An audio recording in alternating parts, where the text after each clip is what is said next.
আমার বাড়িতে তো এটা ম্যাজিকের মতো কাজ করেছে। বাচ্চাদের আমলকি খেতে বললে ওরা দৌড়ে পালাতো। আমি ওই বেস্বাদ আমলকিগুলো দিয়ে এমনভাবে আচার তৈরি করে দিলাম, এখন ওই আমলকি হয়েছে ওদের সব থেকে পছন্দের খাবার। দেখতে যা হয়েছে না, না খেয়ে কেউ থাকতেই পারবে না, আর মুখে দিলে মাখনের মতো গলে যাচ্ছে। আপনারা তো আমলকির আচার অনেকভাবেই বানিয়েছেন, তবে এভাবে একবার বানিয়ে দেখুন, এতটা টেস্টি হবে খেতে, অন্য সব আচার ভুলে যাবেন। আমি আচার তৈরি করার জন্য 700 গ্রাম আমলকি বাজার থেকে এনে পরিষ্কার করে ধুয়ে নিয়েছি। এবারে স্টিম করে নেব। কড়াইয়ের মধ্যে 4 কাপ জল দিয়ে উপরে একটি জালিযুক্ত প্লেট বসিয়ে দিয়েছি।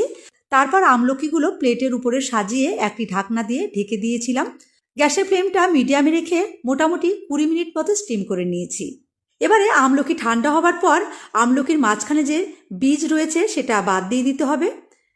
তারপর এভাবে আমলকির কোয়াগুলো ছাড়িয়ে নিতে হবে।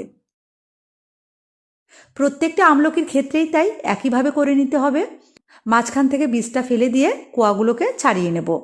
স্টিম করার জন্য দেখবেন নিজে থেকে আমলকির মুখ খুলে যাবে, তাই কোয়াগুলো আলাদা করতে খুব বেশি সময় লাগবে না, খুব সহজেই এই কাজটা করে নেওয়া যায়।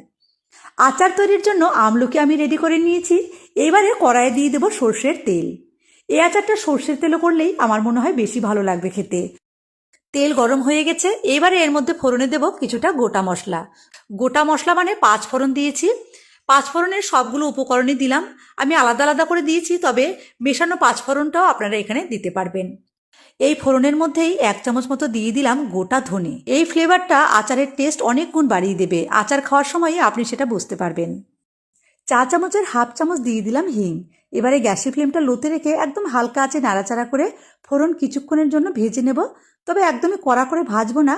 যখন এই মশলাগুলোর কাঁচা ভাব চলে গিয়ে দারুণ একটা সুগন্ধ বেরোবে, মানে হালকা হালকা ভাজা হবে, ঠিক সেই পর্যায়ে এর মধ্যে রেডি করা আমলাগুলো ঢেলে দিতে হবে। দেখুন, ফোড়নের মশলাগুলো কিন্তু খুব সুন্দরভাবে ভাজা হয়ে গেছে। এর থেকে বেশি লাল করার প্রয়োজন নেই। এখন এর মধ্যে দিয়ে দিচ্ছি আমলকি বা আমলা। আমলকি দেওয়ার পর আমি গ্যাসের ফ্লেমটা মিডিয়ামে করে দিয়েছি।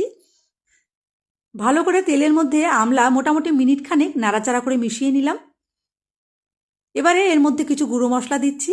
পরিমাণ মতো লবণ দিয়ে দিলাম, সামান্য একটু হলুদ দিয়েছি, 1 চামচের মতো দিলাম লাল লঙ্কার গুঁড়ো। আমি এই আচারে 2 রকমের লবণ দেব। প্রথমে হাফ চামচের মতো দিয়েছি রান্নার সাদা লবণ, আর এখন দিচ্ছি বিট লবণ মানে ব্ল্যাক সল্ট। 1 চামচ বিট লবণ দিয়ে সবকিছু আবারও একবার মিডিয়াম আঁচেই নাড়াচাড়া করে মিশিয়ে নিলাম। 3 থেকে 4 মিনিট মশলার সঙ্গে আমলা রান্না করে নিয়েছি। এখন আচার মিষ্টি করার জন্য দিয়ে দেব গুড়। আমি আচারটা গুড় দিয়ে তৈরি করব, তবে আপনারা চাইলে চিনি দিয়েও করতে পারবেন। 700 গ্রাম আমলা দিয়ে আচার